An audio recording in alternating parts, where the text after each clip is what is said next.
तुमच्या माझ्या घरातली पोरं बघा की जी 3 स्क्रीनच्या समोर आहेत, टीव्हीचा स्क्रीन, मोबाईलचा स्क्रीन आणि कॉम्प्युटरचा स्क्रीन.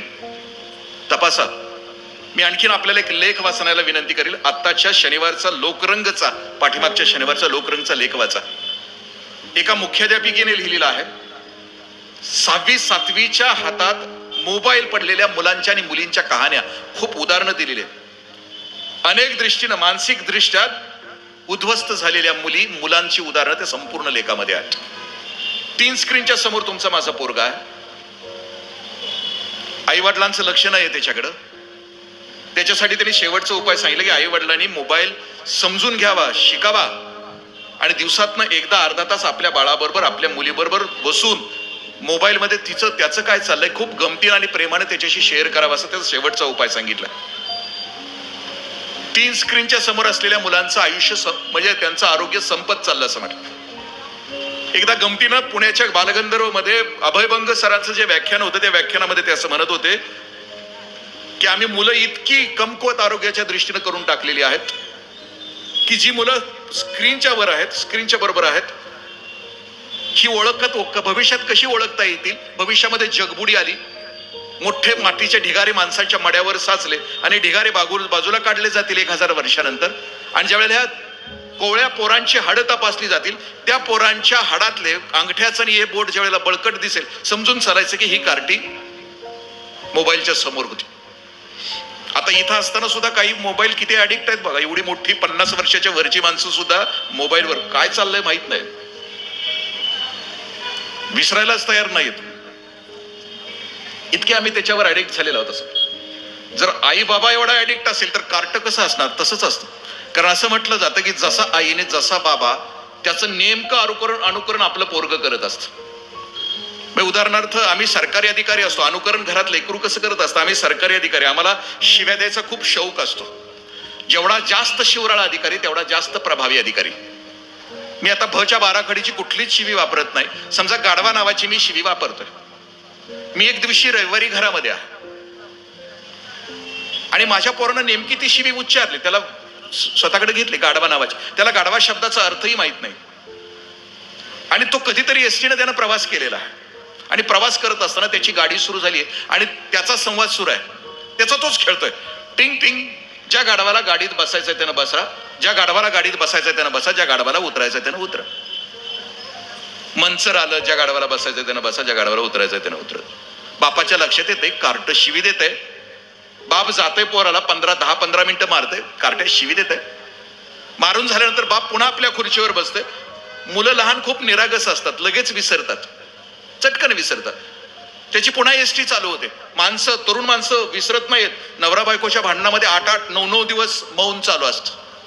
जरा अपमान झाला की मग 9 दिवसानंतर पोराकडनं निरोप दिला जातो, शिजवून ठेवलंय, गिळून जा.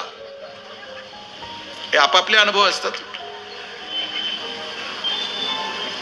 त्या पोराला निरागस आहे, चटकन विसरलं, त्याची एसटी पुन्हा सुरू झाली आणि ते असं म्हणते की ज्या गाढवाला गाडीत बसायचंय त्यानं बसा, ज्या गाढवाला उतरायचंय त्यानं उतरा. आताच एका गाढवामुळं गाडी 10 मिनिटं लेट झाली, ते पोर्ट सांगत असतं.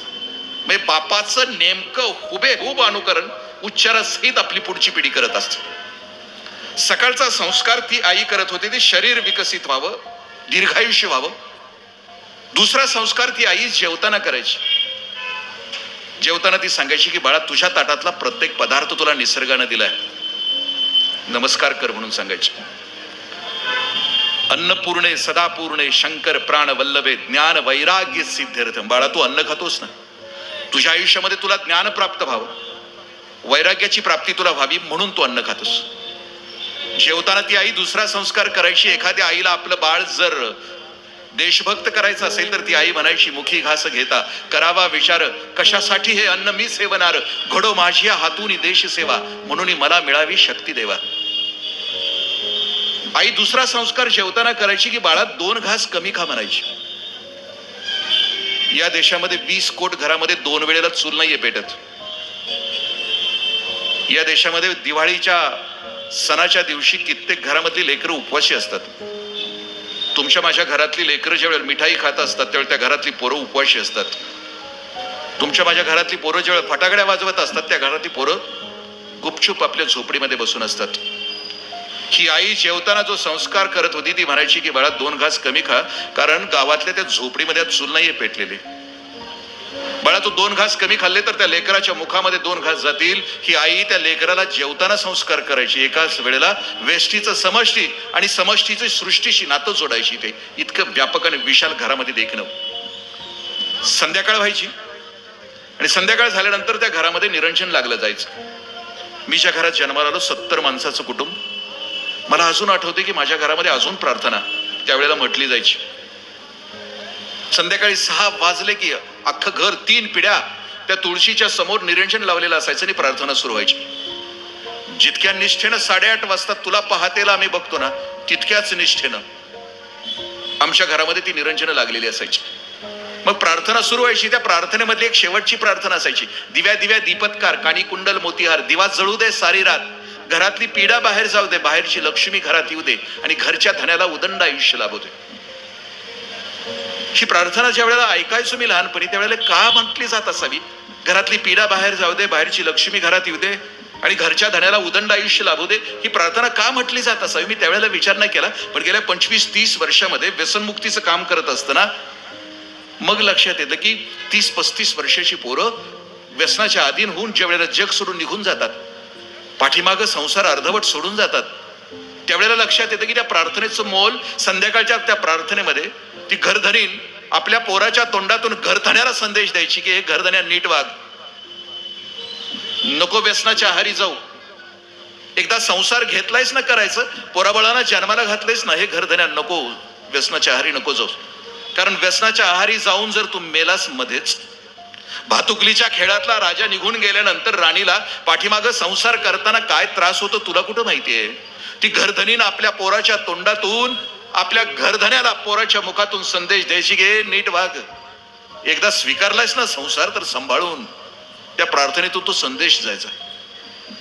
काळ बदलला. मी मगाशी म्हटलं की 9 वारीची माई होती. त्यावेळेला घरातलं वातावरण म्हणजे ती माई कशी होती, शिकलेली नव्हती ती. समजा माझं आता वजन 1 क्विंटल आहे बरोबर. मी समजा आलो 6 महिन्यानंतर आलो 105 किलोचा झालेला असलो तरी ही माई अशी यायची दारात, तुकडा वाळून टाकायची, कडा कडा कडा बोट मोडायची, अशी म्हणायची लेकरा वाळलास. गडी 5 किलोनं वाढलेला असला तरी बोट मोडून म्हणायची की लेकरा वाळलास. आता बोट मोडली जातात पण वेगळ्या कारणासाठी, पण ते आईचं बोट मोडणं वेगळं असायचं. ती आई घ्यायची, माई घ्यायची घरामध्ये. पहाटेच्या वेळेला तुमच्या माझ्या घरामध्ये एक जाता असायचं आणि त्या जात्यावर कार्यक्रम असायचा. 3-4 वाजता जावाजावांचा हात, ननंद भाऊजाईचा हात किंवा लेकी बाळींचा हात त्या जात्यावर असायचा आणि मग जात्यावर जनाबाईचा अभंग घरामध्ये सुरू असायचा. लेकरं गोधडीमध्ये झोपलेली असायची आणि जात्यावर हात आणि जातं फिरत असताना ती आई म्हणायची बाळा वाचावी ज्ञानेश्वरी, डोळा पाहावी पंढरी. जात्याचं संगीत आणि आईचा मधुर आवाज, लेकरू गोधडीमध्ये झोपलेलं. उठल्यानंतर पुन्हा आईला विचारायचं की आई पहाटे तू काय म्हणत होती ग? मग आई त्याला सांगायची की बाळा जनाईचा अभंग म्हणत होती. ते पुन्हा लेकरू विचारायचं की आई कोणतं म्हणत होती? मग ती आई सांगायची की बाळा वाचावी ज्ञानेश्वरी, डोळा पाहावी पंढरी. मग ते विचारायचं की ज्ञानेश्वरी, ज्ञानेश्वर काय चीज आहे? मग आई त्याला सांगायची की बाळा 750 वर्षापूर्वी महाराष्ट्रामध्ये एक लेकरू जन्माला आलं आणि त्याचं ब्रीदवाक्य होतं अवघाची संसार सुखाचा करीन, आनंद भरीन तिने लोक. आई त्याला समजावून सांगायची की बाळा करशील का रे सगळ्यांचा संसार सुखानं? आमचं ब्रीदवाक्य असतं, आम्ही लेकरालाही सांगितलेलंच नसतं. आमचं लेकरू म्हणतं अवघाची संसार एकट्याचाच करीन, बाकीच्यांची वाटच लावीन. आमच्या घरातला आमचा संस्कार असतो.